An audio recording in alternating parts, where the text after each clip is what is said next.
Nah, ketika Kikan kembali, apalagi menghadapi seorang wanita nih, Iya. dengan berbagai macam teknik Iya. tersendiri, Betul. itu apa yang membuat kalian akhirnya bisa, oke, kita balik lagi nih. Iya, oke. Ikan sempat marah sama Uzir, ngapain kamu ketemuan Edwin lagi, kayak backstreet gitu, enggak ngomongin gitar, kayak nggak ada orang lain aja katanya gitu. Sampai akhirnya ternyata ketahuan sama Kikan bahwa Edwin sama Uzir sering menjalin komunikasi. Pas ditanya, kenapa aku harus reuni lagi, kata Kikan. Ya, Edwin tadi menyampaikan sesuatu gitu. Apaan? Aku udah aku nggak mau ketemu mereka, aku nggak mau reuni, kata dia. Jadi Edwin sempat bilang gini ke Uzir, bro, Zir, tolong sampein ke Kikan. Aku harus nyampein ini. Kalau aku nggak nyampein ini, mungkin aku akan nyesal seumur hidup. Nih Edwin yang Ngomong ke Uzir. Mumpung kita berlima masih hidup, kita banyak kehilangan saudara dan keluarga. Udah Kikan, lu yang pegang kita, lu pegang kendalinya, lu jadi nahkoda. Dan pas masuk sesi terapi itu, ya udah kita berlima ngomong, dulu salahnya gini, lu dulu begini. Oke. Kita akhirnya nangis bener-bener natural, nggak dibikin-bikin, tapi kebetulan direkam. Dan kita berpelukan minta maaf. Ada tuh file semua ya? Ada. Oke.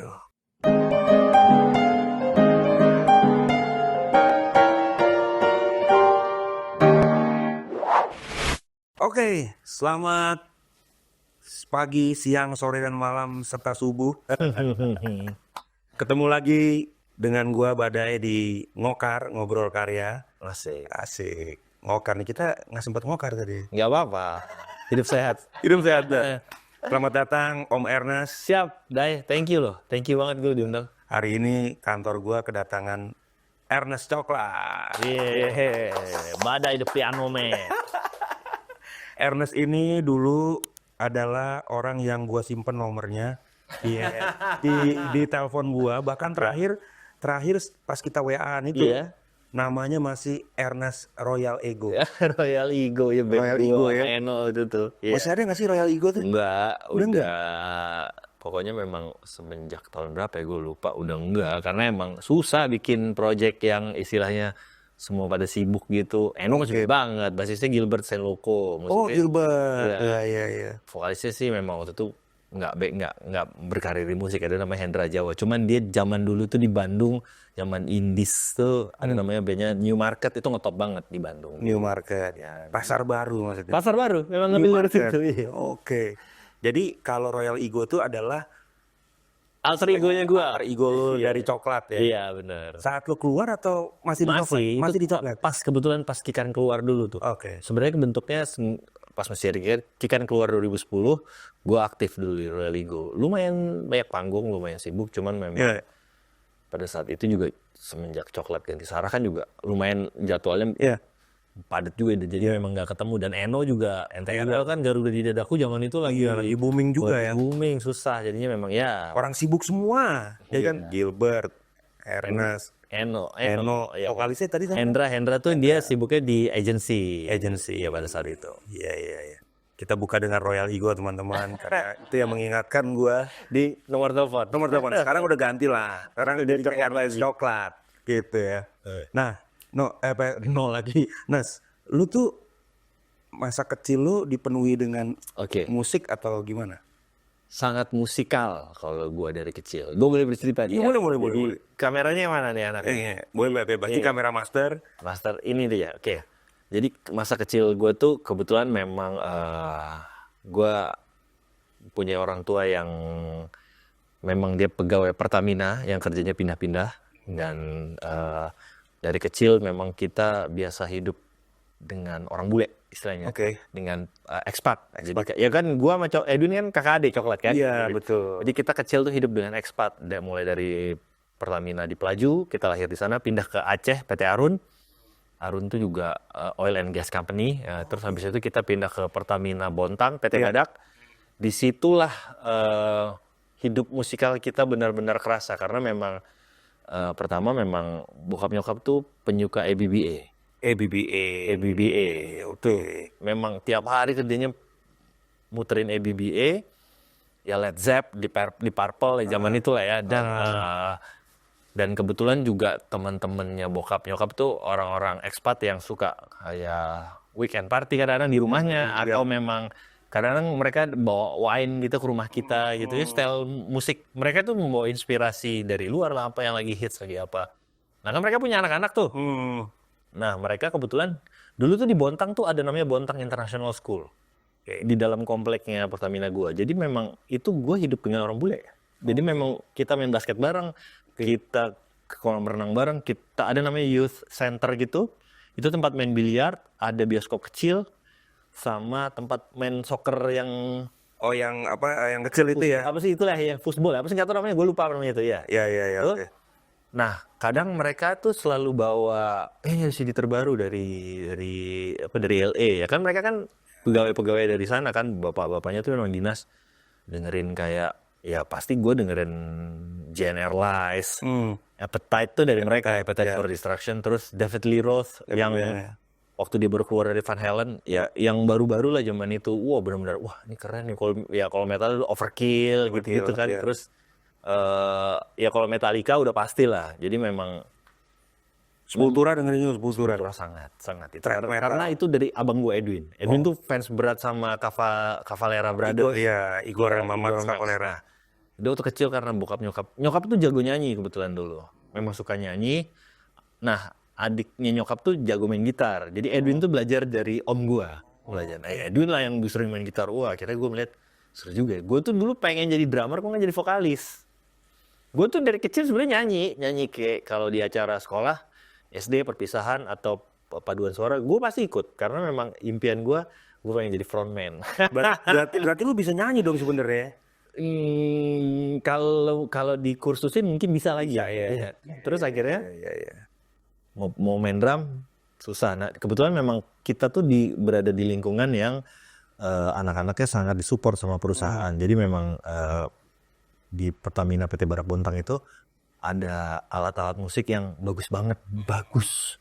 Jadi gue kenal Gibson, kenal Fender, kenal ampli Marshall, terus ampli Twin Reverb, Jazz Chorus tuh dari kecil. Dan gue udah tahu namanya sound yang benar itu seperti apa. Dari kecil tuh ya? Dari kecil, dari bener 80s tuh kita udah mainin karena memang di komplek tuh ada. Tapi memang pada saat itu nggak kena Ibanez, itu gue nggak, karena memang rata-rata Gibson, Fender lah ya. Dari Rickenbacker nggak ada. Susah. Nah itu jadi memang dari kecil kita. Nah drum itu memang DW, Ludwig, itu dari dulu tuh bener-bener tahu sound bagus. Apalagi terus kita hidup bersama bule kan. Mereka memang selera tinggi lah. Begini ya. Dan kebetulan akhirnya selain gue fokus main basket, gue bermusik. Edwin tuh yang sempat jadi gitaris terbaik di Bontang. Sempat ada festival band gitu. Kalau gue nggak jadi gitaris terbaik karena pada saat itu, di saat zaman gue udah mulai ada namanya konsol, Sega udah mulai kepecah tuh. Sega, Super Nintendo. Tapi gue tetap main band. Nah, jadi memang itu kenapa gue sangat cinta musik tuh dari kecil. Memang di rumah gue dari kecil gue udah pernah punya Fender Stratocaster, which is di rumah gue udah tahu ampli Marshall tuh soundnya gimana. Jadi memang akrab sekali lah. Jadi itu yang membuat gue slash banget kalau dengerin musik, wah kayak gini nih.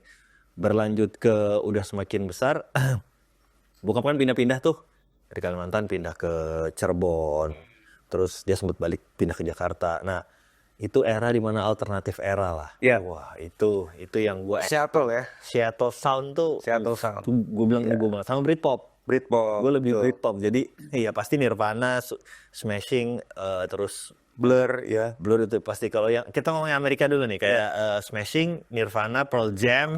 Betul. Kalau Edwin tuh lebih Alice in Chains, terus apa lagi zaman itu? Ya pokoknya rata-rata ya Blind Melon gitu. Blind Melon kan itu di luar yang hard rock ya. Itu bener-bener tumbuh dengan wah ini dia nih. Smashing Pumpkins lah. Ada Soul Asylum juga. Iya, Soul Asylum sama Stone Temple Pilots. Nah, kalau di keluarga gue tuh memang riff cara bermain gitarnya tuh ada gabungan antara dua gitaris, Stone Temple Pilots sama 311. Itu kan heavy, tapi fun, bukan yang berat banget gitu. Nah, itu tuh yang itu jadi background. Kan gue berenam tapi yang main gitar tuh berlima, yang dua kan masih kecil waktu itu. Itu berempat. Dari 1 sampai 3 sampai 4 tuh main gitarnya referensinya ya Stone Temple Pilots, 311, terus ya Alice in Chains, terus ya Pearl Jam, itu jadi memang kita banget lah. Nah, pindah gue ke kuliah, di era gue tuh Britpop lagi benar besar-besarnya lah. Ya. Kalau di Jakarta dulu ada poster kan? Ya, poster. Kayak zaman dulu tuh rumah sakit. Ya, Nah, di Bandung tuh dulu era itu benar-benar bukan hanya musiknya, tapi fashionnya benar-benar jadi. Jadi nih ya, lu sempet tahu gak sih di Bandung tuh kalau beli baju second namanya thrift, kalau sekarang Thrift. Cibadak. Baju-baju Vintage kayak zaman-zaman itu tuh yang ya kayak baju David Naif tuh dulu. Nah, gue taunya soalnya Bandung dulu tuh terkenal sama C59 kan. nah itu after maybe like 5 or 10 years setelah itu. Nah, jadi memang kita tuh berdandan bener-bener sepatu underground yang double sole, bukan hanya Dr. Martin biasa gitu loh. Animal print. Wah, jaket bulu karena di Bandung dingin. Iya. Jadi memang kalau bikin acara tuh Sesuai lah. segitunya. Itu era itu gue Radiohead banget. Radiohead banget. Tom York. Yes. Terus gue bener-bener musik yang menurut gue ini dia nih yang apa ya, jadi gue banget. Kadang kan dia lagunya nggak melulu tentang sakit hati yang melo atau aneh kan. Jadi itu hitungannya aneh kan lagunya kan itu. Jadi memang background gue bermusik tuh ya karena memang gue dari kecil berada di keluarga yang suka banget sama party, BBA dan lain-lain. Bokap nyokap gue sampai akhirnya anak-anaknya tumbuh besar, beli kaset, beli apa, berevolusinya tuh benar-benar era per era lah. Ada Bon Jovi, ya kan ya itu pastilah semua orang dengerin Bon Jovi, terus hard rock zamannya Guns and lain-lain lah gitu, Skid Row. Jadi memang Damian Case gitu. Iya. Jadi memang beli kaset tuh adalah sebuah ritual dulu. Iya, betul ya. Jadi kalau mau beli kaset tuh di keluarga gue, jadi kayak bokap gue, papi baru gajian nih gitu. Yuk Bawa ke toko kaset. kamu mau beli apa? Abang gue yang pertama ini, Edwin beli ini, gue beli ini, adik gue beli ini. Bener-bener jadi ritual keluarga. Terus wah seru ya, kalau album Indonesianya pasti Slang album pertama. Terus Ya, yang Lampungan ya. iya, Enggak, Sweet Gadis Seksi. Sweet Hehe. Iya, Sweet Hehe. Terus ya Dewa itu udah pastilah. Terus Rocks, album kompilasi rock bergema Iya. Itu pertama kali gue bisa main gitar adalah Rocks. Lu dengerin God Bless juga? God Bless tuh sangat. Karena Edwin tuh fans berat sama Om Ian Antono. Oke. Iya. Itu Edwin bener. Ya itu akhirnya jadi dengerin juga. Even musik Malaysia pada saat itu Wings gitu gue dengerin. Kalau gue lebih dengerin Wings. Oke. Wings. Oh, Wings ya? Iya ya. Gue pikir lu dengerin Iklim ya. Zaman Iklim lagi naik-naiknya, gue udah jadi anak indie. Jadi kayak ada ntar dulu nih. Iya. Oke. Iya. Nah, itu berarti bokap nyokap lu memfasilitasi banget ya. Dan kebetulan memang lu deket banget dengan nuansa musik-musik 90s. Ya kan? Terus udah gitu mungkin bawaan pemain gitar lu mungkin karena ngeliat Edwin ya. Iya, kita emang tumbuh bareng gitu. Makanya Edwin namanya Edwin Marshall ya. Iya, bokap gua tuh sampai segitunya. Edwin Marshall memang bener-bener musikal banget. Ya karena zaman dia kan udah Beatles udah pastilah. Iya. Tapi dia nggak terlalu dengerin Beatles. Bokap gua tuh lebih dengerin Led Zeppelin sama ABBA. Gue juga bingung kayaknya. Ini orang tua gue kenapa nggak dengerin Beatles ya? Oke. Pas gue ngobrol sama tonton gue, berarti bapak lo anak party, anak disco. ABBA itu anak disco soalnya. Anak disco. Iya, zaman itu. Oh iya, memang bokapnya gue tuh doyan party berdua. Mereka pacaran berdua tuh bener-bener yang. Jadi kayak mereka udah almarhum aja dua-duanya ya. Hai pap, hai mam. Jadi memang kadang ada momen dimana mami papi mau pergi dulu ya. Memang mereka pacaran berdua, party sama bule-bule itu gitu. Memang doyan disco. Jadi memang nuansa keluarga lu tuh memang udah musikal. Musical family. Nah, Nes, lu tuh masuk Coklat itu di album berapa? Oke. Kalau bercerita Coklat, Coklat tuh kan pertama kali ada di record company tuh Indie Ten. Itu tahun 98. Edwin juga belum gabung. Belum gabung. Nggak lama dari itu gitarisnya yang pertama namanya Bernard mengundurkan diri, diganti oleh Edwin. Kebetulan drummer Coklat itu Ervin adalah tetangga kita di Kalimantan. Itu teman kecil Edwin, memang teman main. Dan Ervin itu juga berapa kali kalau kayak di Bandung, di Bontang, memang sering jadi drummer terbaik lah. Festival banget lah zaman dulu kan. Ya lu tau lah. Dulu kalau lu nggak ikut festival, lu nggak keren. Iya betul. Sampai akhirnya Edwin masuk. Rekaman Coklat album pertama 99. Gue band gue pada saat itu Tough Gong Reggae, kalau lo tahu band Tough Gong. Gue reggae karena reggae band gue. Dulu di Bandung tuh di Unpar cukup besar tuh band. Memang bener-bener, jadi memang selain Britpop, gue ada di scene reggae. Dan pada saat itu Edwin krunya nggak ada, dia nawarin, lu mau nggak jadi teknisi gue? Wah boleh, gue bilang gitu. Ya udah, gue akhirnya jadi teknisinya Edwin. Oh, jadi lu teknisi kakak lu nih? Iya, teknisinya Edwin dulu.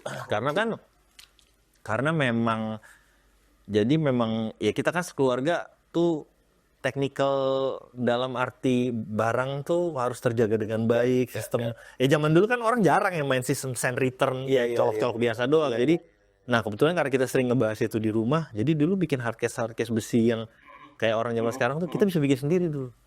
Karena kita punya toolsnya. Bokap gue tuh, lu bikin apa kayak gitu.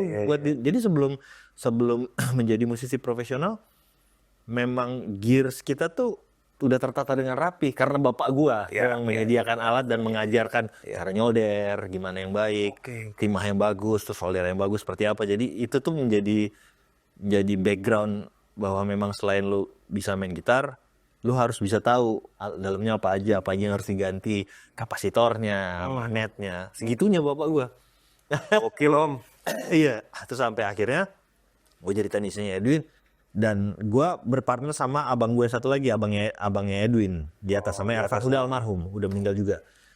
Yang pada akhirnya menjadi teknisinya Edwin. Pas gue jadi player. Pas lo jadi player. Iya.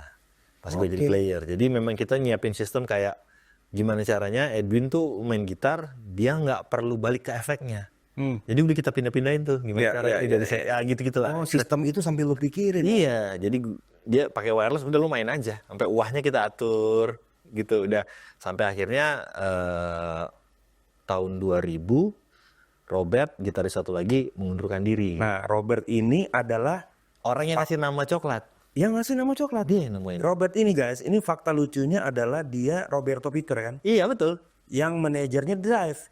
Iya, Mantan manajernya Drive. bener. Dan mantan manajernya Badai Romantic Project. Oh ya? Yoi. Wah, The Rain masih sama dia kan? Keren ya. Karena dia ketuanya Imarindo. Iya. Oh, jadi Robert itu Yang bukan ngasih mitos ya? Bukan mitos. Memang dia ngasih nama Coklat. Dia yang ngasih nama Coklat. Nah, dulu Robert mengundurkan diri. Gua karena memang gue paham lagu Coklat dan gue juga pemain band dan gue sering, ya udah akhirnya gue jadi additional tuh 3 tahun. 3 tahun. Tapi di album Rasa Baru gue udah ngisi ada beberapa lagu. Kayak intronya Jauh itu gue yang bikin. Gitu lah. Oke. Terus akhirnya gue udah masuk rekaman. Nah, itu jebak tuh zaman dulu. Kan ya lu mungkin pernah ngerasain album Pita lah ya, rekaman pakai Pita, di mana rekaman tuh dinamika, tempo, apa segala macam nggak boleh sembarangan. Bukan hanya tempo, dinamika, tapi dia tetap on tempo. Tetap on tempo, betul. Iya kan? Jadi, gue tiba-tiba pokoknya hari itu karena gue nyiptain intro yang Jauh pas lagi workshop, Edwin ngajak gue ke Jakarta, diem-diem, zaman dulu naik kereta. Lu kalau nggak dapet tiket kan lu duduk di lorong tuh nggak lo, bawa gitar. Kereta. Iya. Subuh-subuh nyampe langsung rekaman, gue ditodong, udah lu isiin. Gue yang kaget gue, wah gila itu mau nangis. Gue masih bocah belasan tahun disuruh Lu isi aja udah. isi, lu itu bener kayak dijebak gue. Kan operator zaman dulu. Yes, galak-galak men. Dilempar rokok, Iya, kotak, bener. Iya itu bener, kotak rokok tuh. Dan yang buat yang nonton Ngokar ini, perlu diketahui dulu tuh operator itu gila, itu disegenin banget sama orang-orang rekaman. Kayak istilahnya kayak lu harus cium tangan nih kalau ketemu. Segitunya. Ibaratnya lu kalau nggak bisa main musik atau nggak bisa nyanyi, ya udah pulang aja. Istirahat aja lu, iya. Makanya zaman dulu apalagi vokalis ya. Rekaman di mana dulu? Rasa Baru. Rasa Baru tuh di studionya di Bragi tuh apa sih namanya? Oh, Lebak Bulus. Studionya Bragi. Iya. Aldi. Iya, bapaknya punya tuh. Oh, studionya Om Dimas Wahab. Iya. Oh, oke. Keren banget. Iya. Tapi akhirnya rusak pas banjir. Banjiran 2002 hancur kan tuh. Iya. Kalau gua dulu rekaman udah waktu zaman Krispati dulu di studionya Mas Aldi. Oh, itu di Jalan Benda, Kania Studio. Oh, gua nggak di situ. Lo di Iya. bokapnya ya, studio Iya. bokapnya. Oke, lanjut. Itu sama ada 2 studio pokoknya tuh berapa? Sampai wah gua kaget kan tiba-tiba wah gila gua disuruh. Ya udah akhirnya di situ menempa diri gua bahwa akhirnya si Mas Bambang operator kita pada saat itu bilang main musik tuh bukan masalah lu jago atau lu pintar, tapi lu bisa ngasih rasa yang Yes, itu dia. dia bilang, lu dengerin gitaris Rolling Stone. Betul. Iya kan? Betul. Gitu doang tapi bisa enak. Iya. Ya bener kan? Betul. Oh iya mas, bener. Gue bilang, akhirnya ya udah gua dari situ mulai ngerti namanya gimana ngasih rasa. Nah gue akhirnya masuk album ketiga itu pas lagi ngerjain album segitiga. Setelah kita dapat triple platinum, pada saat itu gue kaget, nih kok di depan kayak ada banyak orang ngumpul. Gue pikir preskon biasa kali ya. Gue lihat tuh awardnya, lo tau kan plakatnya itu kayak masih dapat platinum. Gue hitung 1, 2, 3, 4, 5. Kok ada 1? Buat coklat kali. Maksudnya buat manajemennya. Loh, ada 6. Gue dikasih surprise. Oke, dikasih sama Kikan. Nih, sekarang coklat double 5 lagi, lo jadi gitaris cowok. Masuk album segitiga. Wah, gue nangis, gue terharu. Ya udah, pokoknya akhirnya berlanjut di album segitiga itu. Gue ya udah semakin serius lah. Benar-benar gue udah jadi ikut nulis lagu, jadi player coklat, dan ya akhirnya hidup berubah lah. Jadi benar-benar fokus jadi musisi, fokus benar-benar menjadi performer yang baik. Iya. Seru sih. Ya kurang lebih seperti itulah. Jadi udah istilahnya udah lebih serius di dunia musik ya. Beneran. Gak lama band lo lahir. Iya benar. Gue tuh termasuk pembeli Rasa Baru tuh. Beneran. Kasetnya masih ada, gue lupa. Lo yang memberi kontribusi menjadi triple platinum gak? Iya betul. Sama CD-nya yang album segitiga gue punya. Thank you loh. Sama-sama. Gue tadi harusnya bawa nih. Nah jadi setelah Rasa Baru, itu segitiga, abis sampai berapa album yang Kikan masih ada? Oke. Abis itu kita ada album Dari Hati. Album Dari Hati itu tapi cukup pilu sih sebenarnya waktu itu rilis, karena itu bertepatan dengan tsunami 2004. Iya, tsunami 2004. Jadi memang kita nggak, kan sempat berapa lama kita nggak boleh beraktivitas kan. Betul. Benar-benar pertunjukan nggak ada, apa segala macam, karena memang cukup pilu lah ya kan. Di satu sisi kita sedih lah. Nah itu jadi album Dari Hati itu makanya tidak terlalu keluar. Memang rilis di saat beberapa hari sebelum tsunami. Dan nggak bisa press conference, promo, dan abis itu untuk menghargai para korban juga sih, kita juga masa kita seneng-seneng gitu ya. Habis itu kita masuk album The Best of Chocolate sambil mengerjakan album namanya Untuk Indonesiaku, yang album lagu nasional. Ya. Kita istilahnya yang ada Satu Nusa Satu Bangsa. Ya betul itu. Kita cover ulang, kita aransemen ulang. Setelah itu masuk album Panca Indra. Panca Indra itu album kelima berarti. Tapi kalau total berarti ke-7 atau ke-8 lah itu ya. Setelah itu Kikan keluar 2010 keluar. Oke, berarti gini, kalau yang Rasa Baru itu kan singlenya Karma, Jauh, Luka Lama, Bendera. Iya. Wah, itu Bendera tuh sampai hari ini ya. Iya, istilahnya bisa dibilang album itu yang mewakili karir kita sampai sekarang. Iya. Kayaknya lu the one and only band Indonesia yang setiap 17 Agustus hasilnya selalu dimainin dan diputer ya. Ya bisa dibilang kalau ada band yang rame jope di bulan Ramadan karena punya album religi, bulan Agustus tuh punya band gua. Itu pasti jadwal paling padat. Jadi memang kita tuh Agustus nggak bisa nggak bisa nahan job ya. Udah pasti bulan. Udah berharakan deh tuh job ya. Mau yang corporate, mau yang festival, mau apa itu bulan Agustus. Jadi memang itu berkahnya sih. Tapi lu tahu itu ciptaan Eros kan? Tahu. Jadi makanya gue sangkain pertama kali gue denger, gue sangkain itu adalah ciptaannya Coklat, nggak taunya Eros. Itu cukup dilema tuh pas lagi mengerjakan album itu. Jadi kita lagi Karma lagi meledak nih. Iya. Lagi besar-besarnya. Tiba-tiba Pak Ian datang bilang, ini mau ngerjain soundtrack. Judulnya Bendera. Judul filmnya Bendera. Tapi lagunya lagu Eros. Mau. Lu lagi ngerti itu agak kayak sih ya. Aduh gimana ya. Terus kan waktu itu lagu nasional belum jadi sesuatu yang hangat buat kumandangkan lah itu. Akhirnya masing-masing berpikir. Yang sangat disayangkan adalah demonya hilang. Jadi demo yang dari Eros. Lagu 6/8 akustik cuman biar saja ku 6/8. 6/8. Oh gitu. Itu akustik doang. Akhirnya kita bingung gitu, akhirnya ya udahlah, tapi cukup tersanjung karena menurut Eros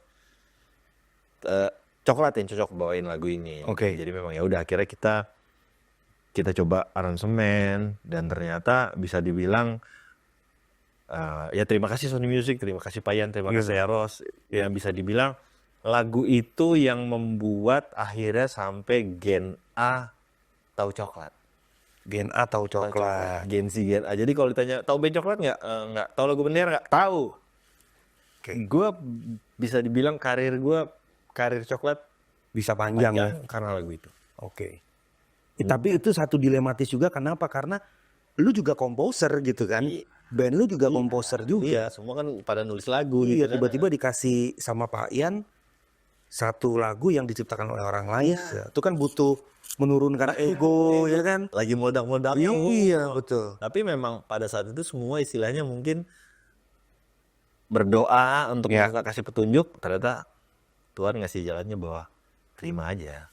Iya. Ternyata memang nggak selamanya mengutamakan ego. Memang nggak selamanya mengutamain ego itu benar. Tapi kalau lo pakai akal sehat rasional, ternyata bisa sinkron ya. Seniman kan harus punya ego juga ya. Iya. Asal dalam taraf-taraf yang normal. Ya kan kebayang kan, maksudnya Kikan kan juga songwriter lah. Iya, Dia yang mostly, dia pasti yang gimana ya. Tapi akhirnya dia juga menenangkan anak-anak untuk boleh kita terima aja guys. Ya. Wah, Cukup bijak juga pada saat itu gitu. iya, jadi bisa dikatakan album Rasa Baru Segitiga itu penjualan meroket ya. Iya, di 2 album itu. 2 album itu ya. Dan jadwal lu gila-gilaan tuh ya. Wah. Tur terus ya. Sampai sebelum Kikan keluar tuh ya istilahnya, salah satu yang membuat Kikan capek dan jenuh juga adalah jadwal job kita yang tiap bulan tuh benar-benar dar gitu ya. Ya kerja sama perempuan kan beda kayak kerja sama laki-laki. Bukan gue bilang enak nggak enak, ya gue cuma bilang berbeda. Gitu. Jadi memang pada saat itu juga Kikan anak-anaknya masih kecil gitu kan. Jadi dia butuh perhatian untuk, dia bilang kalau gue nggak mikirin coklat, anak-anak gue kasihan. Tapi di satu sisi menurut dia yang lain adalah kepala keluarga, makanya terjadi obrolan bahwa dia mau mengundurkan diri supaya kalian bisa jalan terus. Jadi sebulan 15 kali, 20 kali itu ya buat Kikan berat, ya wajar karena kan yang lain laki-laki. Iya. Gitu. Jadi sebenarnya akhirnya jadwal yang terlalu padat pun mengurangi komunikasi yang baik juga ya. Oh iya. Iya kan? Iya, jadi Pernah nggak ngomongan juga? sering. Dulu tuh yang terburuk adalah kita sempet hotel minta lantai yang berbeda tuh pasti. Mobil satu orang satu. Kalau kamar udah pasti lah ya. Satu orang satu deh minta. Mobil satu orang satu guys. Dari turun pesawat, Udah langsung split. Makan udah terus sendiri-sendiri aja. Nanti tinggal manajer gua ya udah reimburse atau gimana. Segitunya. Sedih sih, cuman ya waktu itu kan muda, ngerasa emosi meledak-ledak, dan yang sebenarnya yang merasakan paling pilunya gua, karena gua paling muda. Ya, gua bedanya jauh dibanding mereka semua kan, beda 4-5 tahun.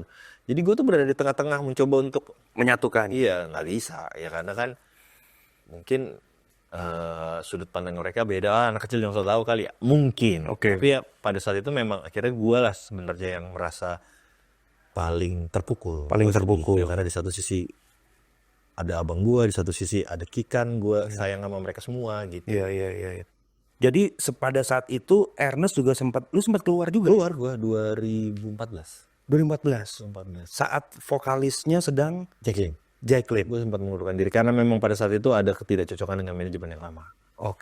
Saat itu banyak hal kayak kan di saat itu juga gue sama Nirina as a brand itu juga udah jalan lah as a family, happy family, dan banyak kayak gue kalau mau syuting iklan atau ngobrol apa, ada yang lu harus campur tangan gini. Ya gitulah. Jadi secara bisnis nggak enak lah ya. Ya, gue juga akhirnya minta maaf sama abang gue, mengorbankan gue campur coklat, akhirnya gue nggak tahan sama manajemen pada saat itu. Tapi memang akhirnya mengembalikan lagi, gue balik lagi di 2020 di saat sama Ayu kan.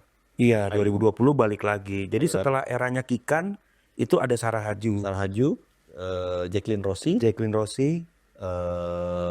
Ayu Ratna, sama Astrid. Iya. Tapi Astrid featuring aja. Iya, satu single waktu Ayu hamil. Tapi keren, Astrid mah gue ngeliat pop. Iyalah. Dia punya power nundukin penonton. Lu tunduk semua mau jadi hamba gue. Oke. Itu Astrid tuh kan. Auranya ya. Auranya. Masing-masing punya auranya lah. Iya, Kalau iya. Sarah tuh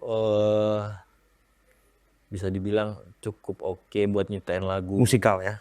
Ini musikal. Mau dibawain kemana? Dia ayo, dia oke. Dia bisa.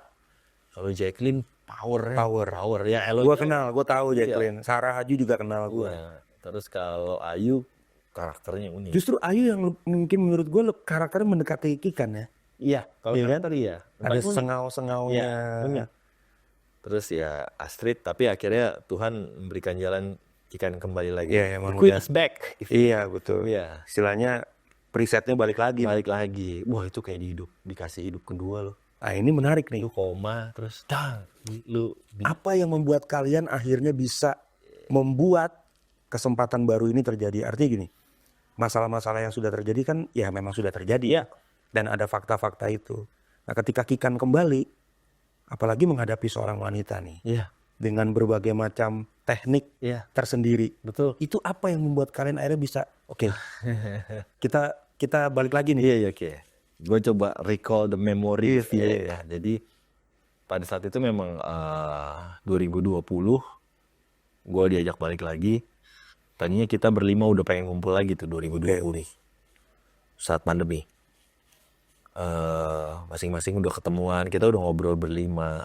Tapi memang ada satu sisi, ada satu pihak yang coba untuk ini kita harus B2B nih, which is obrolannya jadi nggak nyambung, nggak baik. Karena mungkin yang satu sisi tersinggung kenapa harus B2B, kita aja berlima ngumpul aja dulu kali. Iya. Ngobrol dulu aja gitu. Tapi kalau dibilang berterima kasih atas kejadian itu, berterima kasih karena kalaupun kita balik di 2020, kita mau ngapain, Nay? Gak bisa ngapa-ngapain juga. Tiarap. Iya, tiarap. Akhirnya 2022 awal itu Edwin mencoba untuk kontak Kikan lagi. Setelah gagal di 2020, Edwin coba ngobrol sama Kikan melalui manajernya, which is adalah Uzir dan suaminya Kikan. Uzir itu adalah teman gua dan Edwin di Kuala Lumpur. Oke. Jadi memang dia juga dulu musisi dan kebetulan memang setiap ke Kuala Lumpur kita tuh trio. Teman party, teman jalan-jalan, teman hunting fashion stuff lah. Ya gitu-gitulah. Waktu dia akhirnya jadi suaminya, jadi pacar Kikan dan suami Kikan tuh gua malah happy. Maksudnya kayaknya ini yang cocok nih buat Kikan. Dan ternyata benar, dia adalah orang yang cocok dengan Kikan. Ya. Secara manajerial dan secara individu ya. Nah, yang pendekatan yang dilakukan memang oleh Edwin pada saat itu. Bisa dibilang memang di saat Kikan nggak ada, Edwin lah leadernya Coklat. Edwin approach Uzir untuk ngobrol. Mereka sering ketemuan. Kikan sempat marah sama Uzir. Ngapain kamu ketemuan Edwin lagi? Kayak backstreet gitu. Enggak ngomongin gitar. Kayak nggak ada orang lain aja katanya gitu. Sampai akhirnya ternyata ketahuan sama Kikan bahwa Edwin sama Uzir sering menjalin komunikasi. Pas ditanya, kenapa aku harus reuni lagi? Kata Kikan. Terus Uzir coba tenangin. Ya, Edwin tadi menyampaikan sesuatu gitu. Apaan? Aku udah aku nggak mau ketemu mereka, aku nggak mau reuni kata dia. Jadi Edwin sempat bilang gini ke Uzir, bro, Zir, tolong sampein ke Kikan. Aku harus nyampein ini. Kalau aku nggak nyampein ini, mungkin aku akan nyesal seumur hidup. Ini Edwin yang ngomong ke Uzir. Mumpung kita berlima masih hidup, kita banyak kehilangan saudara dan keluarga karena COVID. Pada saat itu kan Abah Barun meninggal tuh kan? Iya. Kan? Kita banyak kehilangan teman-teman musisi, kita banyak kehilangan keluarga. Mumpung kita berlima masih hidup, ada baiknya kita coba untuk kembali lagi as Coklat. Kikan nangis. Dari situlah akhirnya terbuka pintu hatinya Kikan. Jadi kita ngobrol, kita kumpul. Ya tentunya dengan personil yang lain harus diselesaikan dulu kan. Ada Excel, ada Ayu, udah kita selesain. Masuk ke Coklatnya. Terus kita benar-benar adain sesi terapi berlima. Terapi? Ngobrol. Oh, jadi fair-fairan nih? Iya, direkam. Ada file sekarang. Jadi tadi cuma sekedar nyampein apa isi hati, apa gimana ya harapan dan lain-lain. Tapi akhirnya berkembang menjadi gue nggak sukanya lu dulu gini, apa yang diperbaiki gini. Sampai akhirnya kita berlima nangis, benar-benar nangis. Yang pasti kan waktu kita berlima ketemu itu sebelum masuk ke sesi terapi berlima itu kita membedah teknikal dulu, apa yang harus kita rubah secara manajerial dan gears gitu loh. Kita nggak boleh apa yang boleh apa dan enggak gini, dan kita setuju bahwa udah Kikan, lu yang pegang lu pegang kendalinya, lu jadi nahkoda. Dan pas masuk sesi terapi itu ya udah kita berlima ngomong, lu salahnya gini, lu dulu begini. Kita akhirnya nangis bener-bener natural, nggak dibikin-bikin, tapi kebetulan direkam dan kita berpelukan minta maaf. Ada tuh file semua ya? Ada. Oke. Dan akhirnya jadi habit kita sampai hari ini setelah balik lagi, which is udah 2 tahun setengah kan kita kembali sebagai coklat ya. Coklat. Setiap habis manggung kita selalu merekam, habis manggung kita di hotel ataupun di mana di kafe duduk bareng dengerin berlima. Ini ada yang kurang, ini begini. Oke. Jadi kita masing-masing sekarang berlatih lagi, berguru lagi, ada yang ambil kursus lagi. Oh ya? Ada yang memang maksudnya kursus sesuai dengan posisi masing-masing. Kayak gue panggil guru lagi untuk kan waktu kecil kita udah ngulik kan. Iya. Kan saat kita udah berkarir lu pasti gue udah gue aja nggak, gue manggil guru lagi duduk untuk gue pengen tahu update skill lagi ya. Update skill dan ya yang gue nggak tahu gue pengen tahu. Terus Ervin juga ada sesi sendiri, yang lain juga kayak gimana. Jadi setiap minggu kita punya Instagram bayangan yang bukan nama kita. Masing-masing kita live IG. Tapi nggak ada mukanya. Biar kita berlima saling tahu. Oh dia lagi latihan, ini lagi latihan. Waduh keren. Gokil ya. Ini band apa sekolah nih? Keren, tapi jadinya bagus. Ada kepala sekolah ya. Iya, jadi memang idenya juga dari manajer kita dan kita usir dan kita setuju bahwa lucu sih maksudnya. Ya never stop learning lah. Iya, nggak pernah berhenti belajar, karena kan kadang orang udah menjadi sesuatu menjadi ego. Gue tuh gue. Ya lu mah hebat menurut lo, tapi kan di atas lu masih banyak yang lebih jago gitu. Akhirnya belajar lilik lagi apa. Jadi kita masing-masing live tuh kadang-kadang. Dan yang tahu IG itu cuma lu berlima doang. Bernama aja ya. Kayak nggak ada yang tahu kalau itu gua, nggak ada yang tahu. Jadi gua kalau live pun pakai gitar yang orang nggak kenal. Edwin juga pakai yang mana, Ervin. Cuman kelihatan apa ya Roni sama Kikan begitu. Keren. Kalau Kikan main tiada cuman tangannya. Tapi dia nggak nyanyi, karena kalau dia pelan-pelannya, kalau nyanyi kan orang tahu. Iya. Tapi by the way, Kikan itu bisa main piano ya? Kikan tuh pianis aslinya. Wah, aslinya pianis ya? Dia jago banget main keyboard deh. Dia dulu pemain keyboard zaman tahun 90-an, hard rock band gitu. Keren. Band rock. Bapaknya tuh memang ngajarin Kikan untuk perfect pitch gitu, kayak dang itu do di nada G. Iya. Sampai nyantol terus di kupingnya. Itu makanya dia kalau kadang gue lagi ada lagu nih, gue nyanyiin, dia tahu itu angkanya nomornya berapa, jadi nggak akan salah. Memang Kikan luar biasa. Iya, jadi prosesnya juga gampang kan. Keyboardis ternyata ya. Keyboardis. Bisa baca juga kan? Baca. Luar biasa. Ini fakta menarik ya, karena gue baru tahu kalau ada band yang menurut gue legend lah, coklat legend. Amin, ya. Terima kasih. Lu udah berapa puluh tahun jadinya? 28 men.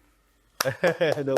Tahun ini 29. Tahun ini berarti tahun depan 30 ya. Lu harus bikin sesuatu tuh 30 tahun tuh. Iya harus, amin, doain. Iya kan? Coklat sekarang udah mau 30 tahun ya? Iya. 30 tahun lu itu ada rencana apa nanti ke depan? Masih banyak sih impian kita, masih bikin vinyl? More than bikin vinyl. Ya, karena memang yang pasti sih dalam waktu dekat kan kita nih lagi nego sama beberapa pihak yang kan kerjasama untuk merilis single kita ya. Ya.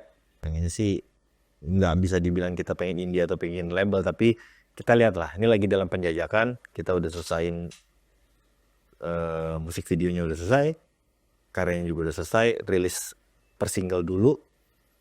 Rencananya sih ya kalau terdekat mungkin 2025 ini ada tour, itu pasti. Oke. Itu ada tour. Ya kalau mau dibilang bagaimana rencana 30 tahunnya, ya dari 29 ini udah kita pupuk lah, mau ngerjain apa. Konser tunggal dong. Pengennya. Pengennya ya. Mudah-mudahan. Tapi ya yang menarik kemasannya, Ya. yang seru lah. Mungkin nanti kayak gua di Papua, Ervin di Aceh, tapi konser. Oh, enggak itu. Iya juga ya. Itu kayak Itu konsep bagus loh. Yoi. Tapi memang Streaming ya. membutuhkan streaming yang benar. Gila itu. Dan Yoi. internet yang gokil. Bandwidth-nya nggak boleh sembarang nggak gitu.